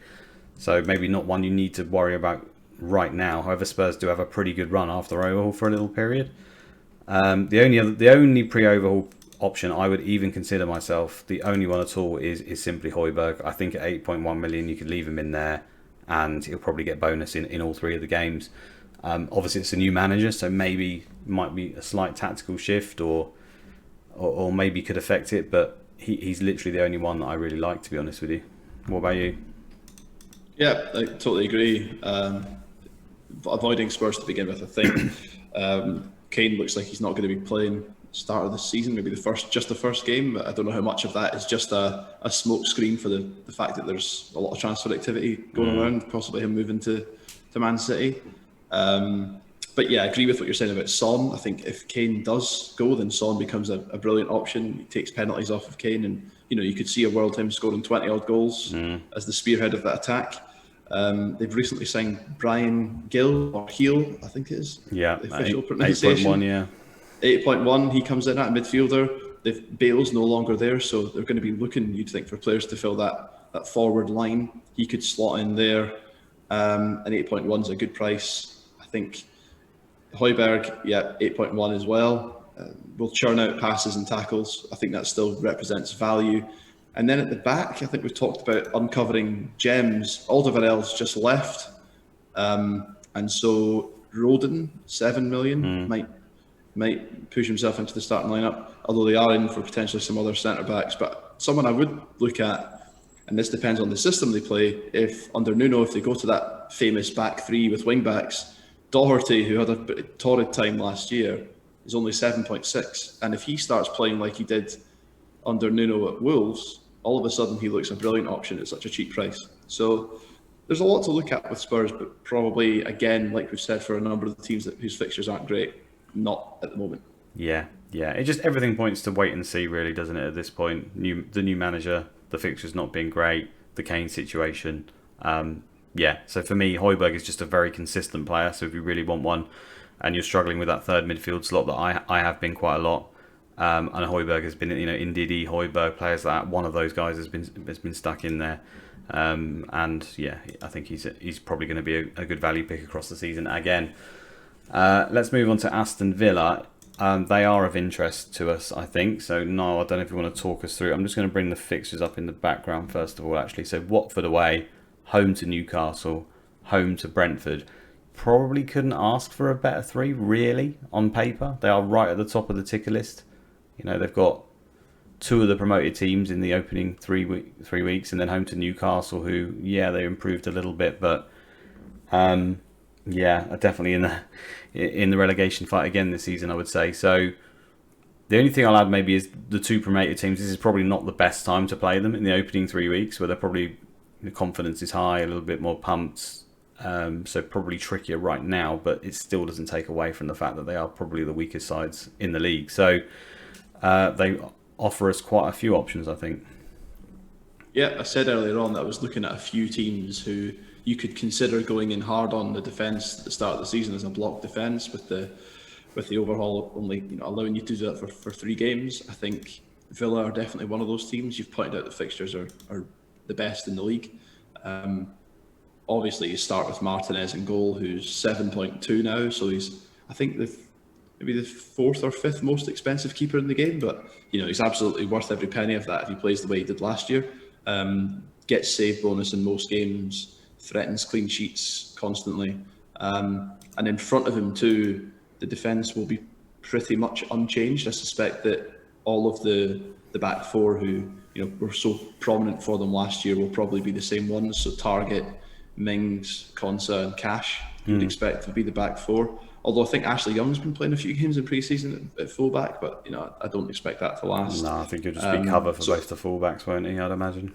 Exactly. So all of those 4 defenders that I named are between 7.5 and 8 million, which again is pretty cheap. If you were to have a defence full of 7.5 to 8 million defenders, it would allow you great options elsewhere.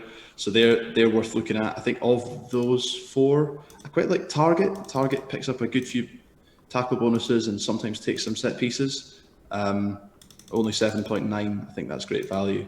Moving further forward, there's been a little bit of change in the midfield, and there might be a little bit more with some rumours about Grealish. He's 9 million, which I think is still reasonable value, although when you compare him to Buendia, who seems similar attack-minded playmaking midfielder, he's 1.1 million less at 7.9. Yeah, and he has a bit of a penchant for getting tackle bonus as well. So he could be a great option if you wanted to go in on Villa's midfield and attack, and you just didn't want to shell out the expense on Grealish. And again, with him just playing for England and being away for the summer, you don't know if he's going to be available right off the bat. Other options: El Ghazi, 7.7, loves a shot on target and takes penalties on occasion as well.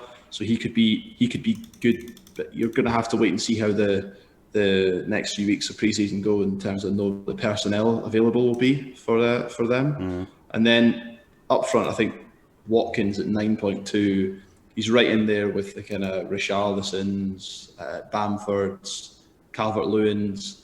3 great games. You'd expect him to get off to a flyer.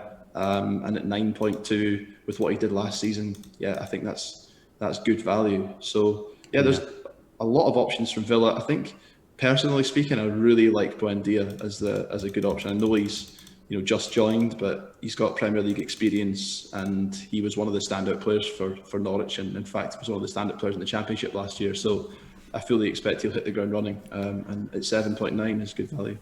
I completely agree. It's these kind of players, again, like the Buendias, the creative midfielders that we often get, I want to say, tricked into having or want to have because they're really good players to watch. They can get involved in assists, goals, and we sort of get them in, and then they get a series of 2-pointers.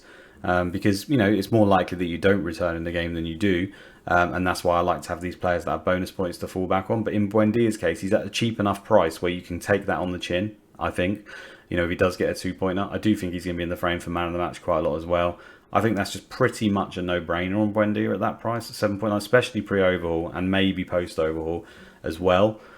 I really would like to get Watkins in my team. I had him last season for a period where I think most people had Grealish, and I've got it in front of me here. He went on a little run against Newcastle, Burnley, Southampton, West Ham and Arsenal. 12 points, 10 points, 4, 7, 13, which is a really good run. And to be honest, as I'm clicking through, you can see here, he actually only scored 1 goal in 4 of the 5 games, but that 1 goal was combined with shots tier 2 or shots tier 1 and man of the match, and then led itself to a haul. You'd like to think that another year with the year of experience behind him, with especially if Grealish stays, and even more creative midfield, it's all pointing towards Watkins having a really, really good season and being a good option. So I would actually really like to get him in my pre-overhaul team. It's just hard to fit him in with the likes of Tony and Salah almost taking those 2 spots, and then it's that 3rd spot where Antonio kind of fits the bill alongside. He's either Antonio, Iheanacho or Watkins for me. And then when you've got Buendia, who can kind of cover, in inverted commas, the Villa option, so to speak, for a cheaper price, people maybe turn away from him. But he is still 16% owned, and I feel like people who go with Watkins could maybe be rewarded. I even think if Grealish stays at 9 million, there's an argument to go all in. We're talking about getting defensive double ups and stuff, but I feel like you could go Watkins, Grealish and Buendia and really put all your cards in their attack for the first 3 games. I don't think that's the worst option. I feel like all 3 of those, basically if a man of match gets awarded, it's going to one of those 3 people. And yeah, they just look such a creative unit at the moment, on paper at least, and the fixtures are that good. I also feel like the narrative around Jack Grealish, the fact that he didn't really get to play that much at the Euros, and clearly wanted to, I feel like when he comes back, he will be, the spotlight's really going to be on him again, even more than usual, and he's going to be extremely pumped. Now, I'm not sure that's quantifiable or reasoning behind it, but I feel like therefore Jack Grealish could go crazy in the first 3 weeks. So I am tempted to even try and get him alongside Buendia, or at least Watkins as well, who will hopefully be on the end of all this stuff. So really, really do like them as attacking options. And maybe in the B team, that's something I do. I go for a block, say Brighton defence, and I go for almost block Villa attack, and just obviously have those captains in there as well. We're trying to mix them in there. I think that's a decent option actually. Okay, moving on to Watford. They've got an interesting start, I would say. It's kind of a little bit tough, I think, personally. But I feel like because they've got cheap options, you could go there. So Watford home to Villa is the game to start us off. And then they're away to Brighton in the 2nd game week, and away to Spurs in the 3rd. So for me, they're pretty tough. And there are some players I like I say, but probably Sarr being the standout one for me. I'll hand over to you though, Niall, to talk through. And I've had Sarr in and out of my teams, but in the end I've kind of decided against, and I'll explain that rationale at the end. But yeah, is there any options that stick out for you? Yeah, I think Sarr's the key player for them, probably their best attacking threat, and is their most expensive player at 7.8. So I think that says a lot, right? If your most expensive player is 7.8, then you're probably not being primed for a great season. I don't really know what to think about Watford. They tended to be pretty good defensively, particularly towards the end of last season. They were pretty consistent. Sarr's appeal, I think, might be heightened by the fact that he's possibly one of 2 players that might be taking penalties. And I know we keep coming back to penalties, but we talked about this before. No, they're just so key. It has to be said. Yeah. So if he's a 7.8 midfielder that sometimes plays in the front roles, which he does, and he's taking penalties, then I don't really care what team you're playing for. You're a decent option. Especially in the midfield where there are pretty few good choices. So yeah, him as a midfielder. Their strikers, I just wouldn't even bother looking at them. I mean, possibly João Pedro, 7.3, and you've got Troy Deeney back in the league. no, I can't see them being a potent attacking threat. And yeah, João Pedro is the most expensive striker at 7.3. The rest are all very cheap and not very good. Well, Josh King's been added now. He's 7.6, so he's there, and he did take penalties that one season for Bournemouth actually. So my personal thoughts there are that I think Deeney's on them if he's on the pitch, but if he's not, and probably Josh King will be, that it might be him that ends up taking over Sarr. But I think it's a toss up at this point. Yeah, that's a good point. Sorry, I didn't actually see that Josh King had been added into my list there. Yeah, so I mean, yeah, he's got a decent Premier League scoring record. If he's going to be their main striker, then could be an okay option. But I don't see a lot of goals for Watford.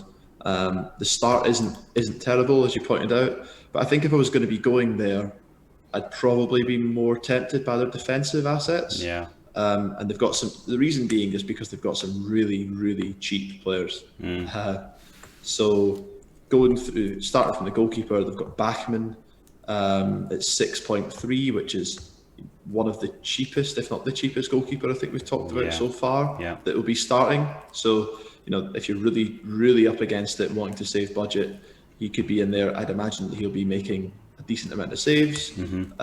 So he could be a reasonable option. And then in defence, Kiko Femenia, who we'll know from a few years back in Sky, who was a good attacking option from fullback. I don't think he's been as potent an attacking threat in the last kind of 12 months, but he still looks like he's going to be a starting fullback for Watford at 6.3. And then going through some of the other players, the centre-back pairing, I think, will be Seralta and Troost-Ekong, if you to trust the finish to last season. Seralta is about 6 million on the dot, and Troost-Ekong is outrageously cheap at 5.5. Now, he's probably going to get you negative points some weeks, so you might want to just be cautious if you pick a player like that. But if you're getting a player who's starting at such a cheap price, and it's either him or a non-playing player, then it might be an option if you decided that you absolutely want to have De Bruyne and you absolutely want to have Bruno Fernandes in that midfield, or you want to have two big strikers plus those two. Someone like a Seralta or Troost-Ekong could be options, but I think beyond that, there's probably slim pickings, and I'm not that keen on them overall. Yeah, no, I echo that. I think the goalkeeper is probably the standout pick just because he's so cheap. He allows you to put your budget elsewhere. And in the first 3 weeks, he's probably not going to get a clean sheet, but he probably will get you bonus points, so therefore won't be too far away from some of the other options. So I don't think he's the worst idea. And maybe even as a season-long pick, I think it's quite handy sometimes, but sometimes we underestimate, like Meslier last season, who was 6.1 million, ended up being one of the highest scorers, but it's more due to the fact that you don't have to make goalkeeper transfers as such. You've just got all your cheapest, the cheapest starting goalkeeper there, and then you can use the rest of the budget for your team, which allows you to make certain moves throughout the season that you wouldn't be able to do. Like if you sat there with Martinez in your team, it's 0.9. I can guarantee you at some point you wish you had that 0.9. So it's just whether Bachmann can get close to Martinez, which granted is a very tough ask, but it's something to think about. In the defence, I will just say that Messina, 5.6 million, was the starting left back, and he was fairly handy, had a few attacking returns. So just like you pointed out, they're just so cheap that is a tempter. The thing is, they have signed Danny Rose, and he's gone straight in at 6.4 million, so they clearly think that he's going to replace Messina. I'm not 100% confident myself on that, but it's one to keep an eye out for. Definitely not one pre-overhaul. And yeah, for me, it's literally Sarr. The reason why I probably won't end up going with Sarr, and this is probably a silly reasoning, is the fact that he actually plays against teams that I will have defenders from, most likely. So it feels like I'm edging my bets, which is probably not even the worst idea, and it's probably stupid rationale, but I almost would be willing him not to score in my team because he's playing Aston Villa, he's playing Brighton, if I remember rightly, and Spurs. Yes, I wouldn't mind if he scored in that one, but I wouldn't want him to score versus Aston Villa or Brighton, especially if I went with Martinez and double up in Brighton defence. So I almost think I'm not going to pick him for that reason, which is ridiculous rationale, really. But there we go. He is, the standout for me by quite a distance, I would say, at this point. Let's move on to West Ham, and they do have some nice games. And if I bring up the fixture days for West Ham, we can see there that they actually offer 2 captain days in the opening 2 weeks. The first game being away to Newcastle, pretty good game that. the fact that you get to see the lineup, and the other team you'd probably consider having a captain for is Man City, but we don't get to see their lineup, means that suddenly their appeal is heightened for me, because outside of probably Diaz and maybe De Bruyne, as we've talked about, you probably wouldn't know who you're going to captain for Man City, and even those two might be a risk. So suddenly a West Ham captain looks like a smart idea on that day, even if you think the Man City one might outscore them.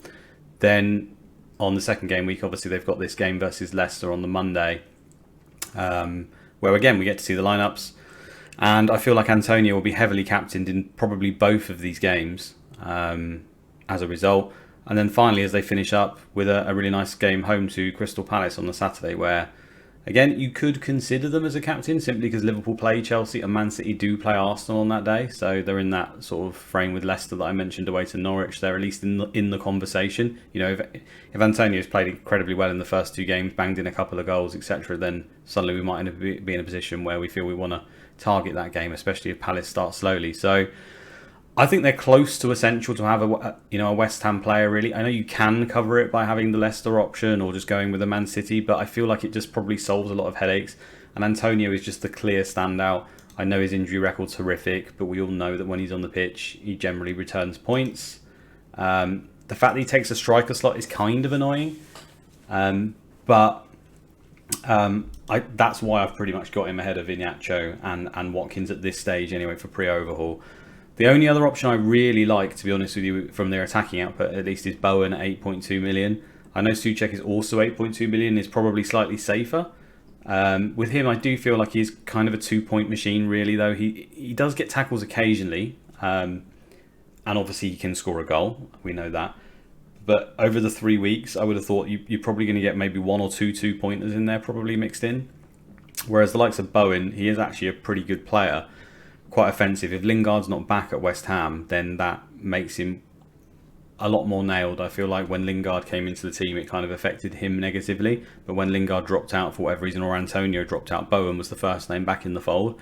So I don't see any reason why, if their squad is the same as it is now, when we start the season, that Bowen won't be playing. He's been playing really well in pre-season, very direct, does take shots and stuff. So there is an argument to go for Bowen in that midfield slot, and then maybe as a double up with Antonio, or at least therefore open up that slot to give you the Watkins or the Iñárritu, whoever else you want up front. So that is a differential route potentially for me that you could look at. I think season long, the likes of Rice, if he's at West Ham, or even if he moves, I think you touched on this, Niall, off stream with me, 7.4 million suddenly becomes a really good option, because he's probably going to get passing and tackle bonus, especially if he goes to Man City or Man United or somewhere like that.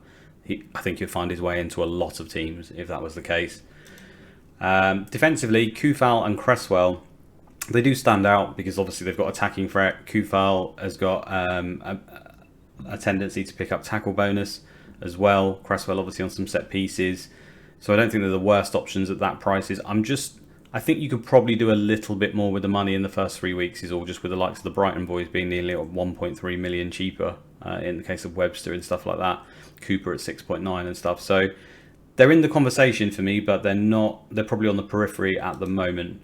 And then we just move finally to the goalkeeper. Fabianski's been a solid option in Sky for many, many seasons. I just think this year he's obviously aging a little bit. 6.7 million is probably on the higher end of what I'd want to pay for him.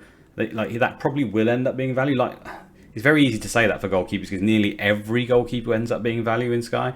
But there are just goalkeepers around that price and a little bit cheaper that you probably back to do a little bit better overall. So probably not for me. Anything else at all to add on West Ham? No. Yeah, I think that's a pretty comprehensive job. You're probably going to need a West Ham player, or you could go for Leicester instead on that Monday night game and captain a Man City player on the first Sunday. I think Antonio has been one of the players that's been in a lot of my drafts and probably will stay there. But I really like the idea that you raised about potentially having a Bowen instead. And if you have Bowen, you could maybe have Iñárritu, or you could have Calvert-Lewin instead of Antonio. So there are options there, but I do think Antonio, I don't want to use the word safe because of his injury record, but he's probably the premier option from that team. Yeah. I actually do quite like the look of Fabianski for the first few games as well. Okay. Yeah. If you don't want to shell out over 7 million on a goalkeeper, the fixtures are pretty reasonable. 2 home games, one against Crystal Palace, and they're obviously playing Newcastle as well. So as far as clean sheets go, they might be as good as it's going to get in terms of fixtures for West Ham. So yeah, so could be an option. Yeah, agreed. But beyond that, I think that's it. Antonio's only in 9% of teams at the moment. I know it's early days. I would imagine a large percentage of that is taken up by the active player base. So it's probably a good one to get up on the casuals, I would say, at this stage, because when people log in to begin with, they're probably looking at the likes of Salah and Kane and all these guys at the very top, and the likes of Antonio just kind of go amiss. So yeah, he's certainly the safe option. Finally then, we've just got one more team to go now. I know it's been a bit of a slog, guys, but to get through all these teams and to give it the attention it deserves, it's obviously going to take us a little while. Hopefully you've enjoyed it anyway and enjoyed our musings. But Wolves, for me, the fixtures aren't great. I'm going to bring them up and I'm going to hand over to you, Niall, whilst I do so, because I don't have much to say about Wolves, to be honest with you, at this stage. Yeah, not got a great deal to say either. The fixtures I think they're in the bottom 3 or 4 for the games. They've got Man United, they've got Tottenham, and they've got Leicester. I think that's not a great start, is it? No. I don't think there's anyone there who I'll be having at the start of the game. But again, it's probably a watching brief on them. Just to call out some of the players in there. So defensively, 8 Nuri. Depending on the system they play, they probably will revert to a 4 at the back because it's no longer Nuno in charge, who prefers the 3 defenders and wing backs.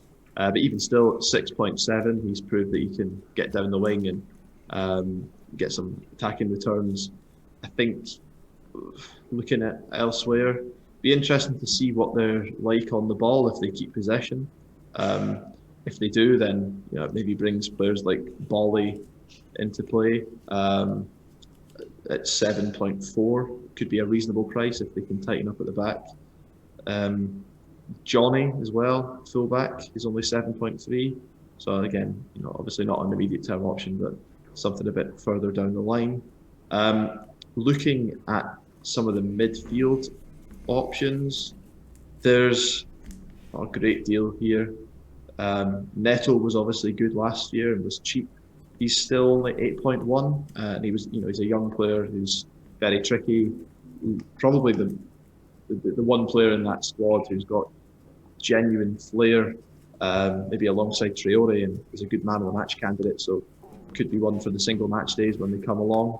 And then obviously up front, Jimenez. I think he's obviously had a really bad injury, but they looked a completely different team when he wasn't around last season. So now with him back, if he can rediscover his form, 9 million feels like a good price for him, and he falls right into that kind of category we talked about, the Watkins, the Antonios, the Calvert-Lewins, the Bamfords of this world, the Iheanachos.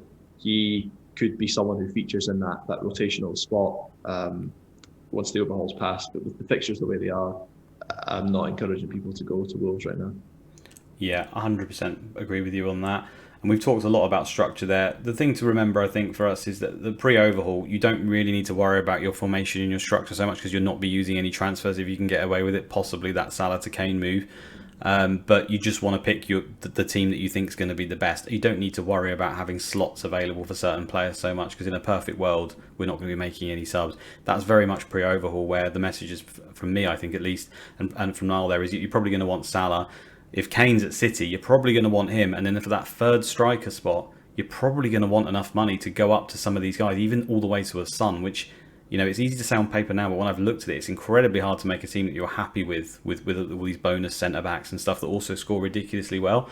So there might have to be a sacrifice there somewhere. Maybe you don't go for a Salah and a Kane. Maybe you go for we've done this in the past where you go for a Van Dijk, for example, over a Salah, and then you have Kane as your City asset. That might be the template, and then we use that because you've got to use your 40 transfers throughout the season, right? And I think they are often best used on that striker bracket, the Watkins, the Jimenez, the whoever to bring in for a fixture run, to me at least. So yeah, there's some interesting conversations to be had in the future, which we'll obviously have on future videos. Neto, I do really like when he comes back from injury. I think he's just a really good player. He has got the penchant for just picking up points somehow, some way in the game. Trincao come from Barcelona at 7.8 million. he's come with a pretty decent reputation. Again, the fixtures don't warrant anything to start, but maybe, because that is a cheap price moving forward. He's the only other one I really throw out there. And the fact that Wolves, after Overhaul, I think it's from game week 4, I think, and possibly 5, they've got a ridiculously good fixture run, like all the way up to Christmas and past. It's just a sea of greens and blues and however one you look at. So when it comes to Overhaul, and we've had a look at Wolves, there might be a few Wolves players in people's teams. I mean, the new keeper, for example, Jose Sarr at 6.7 million. Patricio often ended up being a decent option last season as a Sky captain and stuff, even though he himself was on the decline and probably not making some saves he should have. So if Jose Sarr is an improvement on him, then maybe he could be the keeper of choice. And like you mentioned, Ait-Nouri at 6.7 million. If he is bombing forward at left back, or even he's been playing in the front three, I don't think that will continue moving into the season personally, but maybe. Again, it's just a really, really cheap price. I don't see him getting bonus, but it's more to do with the fact that the fixtures are that good that you could just kind of leave him in there if he's nailed. I personally not sure he is with Marcel, so we've still got to see. But yeah, interesting. Okay, so that's all the team's done now. How do you feel about it? Do you feel like you settled on your team yet at all, or still? Obviously, I say settled. There's still a few weeks to go, isn't there? I suppose that's what the issue is. Yeah, I feel knackered after that marathon of a recording. I hope the listeners have enjoyed it. I'm certainly not settled. I think there's a long way to go. There's a lot of signings to be made, which I think is probably more important. And we do often see that when players come into the game or into the league for the first time, they're sometimes criminally underpriced. So watch and brief. But I'm getting more and more confident with the core of my squad. I will be doing some articles as well with team reveals and considering that in a little bit more depth. And there's still plenty of time and more content from us to come between now and the start of the season. So hopefully this won't be the last you hear of us. Yeah, definitely. Just a quick shout out, guys, to the membership area. You've seen in the background there a few times I've been running the per 90 stats on passes for centre backs. I've talked about that in the previous video as well. There's obviously a whole harem of options there for you. Shots on targets, obviously another one to look at. Tackles as well. Really like it per 90 just because it breaks it down so easily. If you can, if you think these guys are, it really highlights those players where if you expect their minutes to change in any particular scenario, suddenly you've got gems on your hand. So yeah, get yourself on Fantasy Football Scout, signed up to the membership, and I think that really helps you out throughout the season. I know I use it all the time alongside the ticker, and as does Niall. Consider liking and subscribing on the video, guys, if you can. Put some comments in there, some interaction. Keep the Sky game relevant. We're all massive fans of it, and the more interaction, the more buzz that we get from it, the more motivation we have to do these videos in the first place. So thanks a lot. It's a goodbye from me now. Goodbye. See you later, guys. Enjoy.